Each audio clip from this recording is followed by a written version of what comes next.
that they go back to the Shire and they go into the pub where they originally was, because the hero always comes back to the start. And when they go to the pub, and you can see in the scene, he's sitting there and they're all laughing and everything's how it used to be, but he's not the same anymore. So he's starting to realize that although he can adapt into that environment, he's not being himself by being the person he used to be, because he's not that person anymore. He can't fake it. 13 months to the day. And a new understanding of self.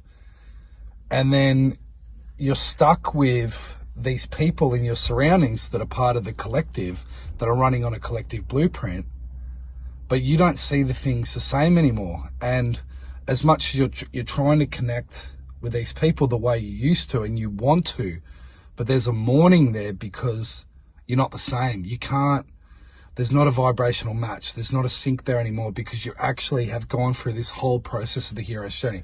And the hero's journey, Joseph Campbell's Monomyth, is broken into 17 parts. And I've never heard anyone else mention this before too. And I only found out, I mean, I knew the Monomyth, but I never counted how many stages there were. I never took notice of it. And the fact that there's 17 means it's perfectly tied into the flip. The 17 is the number of the flip, and the 17 is an 8. So it's what goes around comes around. And that is the hero's journey, that what goes around comes around. You end up going back to the start, but you've been through this whole process and now you're back at the top. And I believe that's what Frodo was feeling. And why I tied in some of these clips, I really wanted to show how, just in cinema, and obviously I picked some of these clips because these were movies that I liked as a kid. So I've got Drop Dead Fred, Hook, Lord of the Rings. I'll put in a scene from My Girl in there, actually, and then Wizard of Oz, which was a childhood favourite, and then obviously Superbad. And they all express the same story. And this is the whole point I was trying to get to with not me trying to bag out Christianity in my last video I did on the Christian revival. It's to show that the story of the Christ is a universal blueprint. It's not an external story. Although it is, it's also within. And the Jesus character is the absolute personification of the hero. He goes through every stage, right? And I did find one here. It's talking about so this is crossing the threshold. This is the mourning period.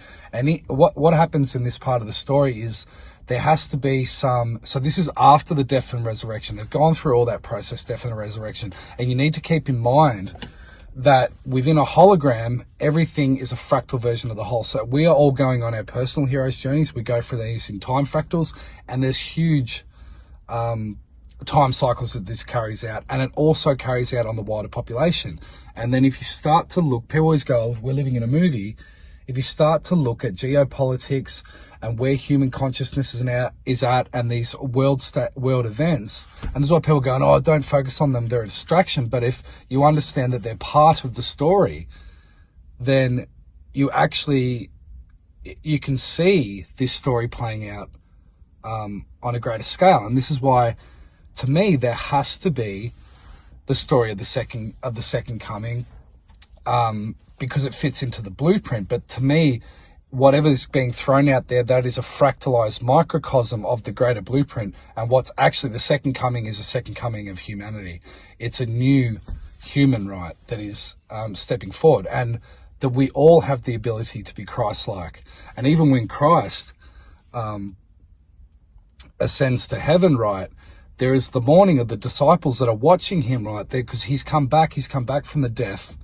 He's resurrected, but he's not the same man anymore. He's a different being, right? He's the Christ. He understands everything that he is. And the disciples are actually fractured personalities and archetypes of the collective that he's gone through. He is all of them. All of the disciples are part of the Christ, and he is the embodiment of all of them, right?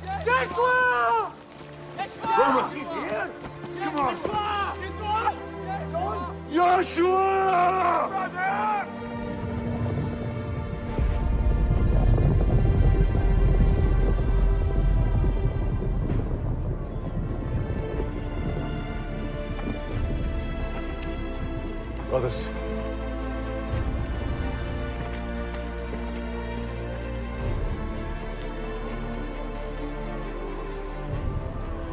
I go to prepare a place for you.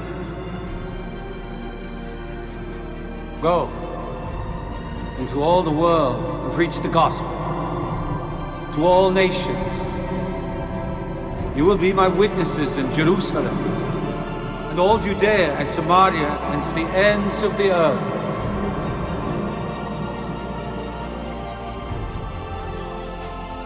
And know that I will be with you always.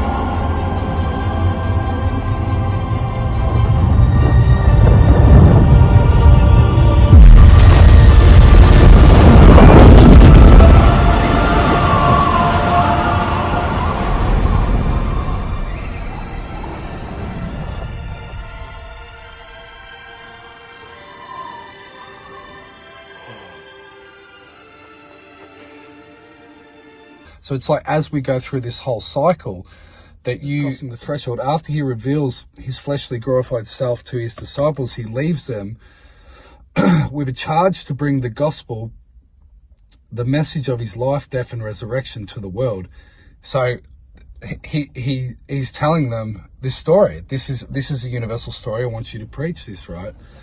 He then literally crosses the threshold when he ascends into heaven to rejoin the Father in glory. And that period when the disciples, they're mourning Jesus because they're knowing he's going, right?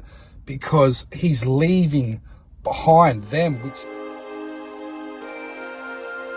don't need me. And again, I've pointed this one out so many times. How many times does it end with a kiss?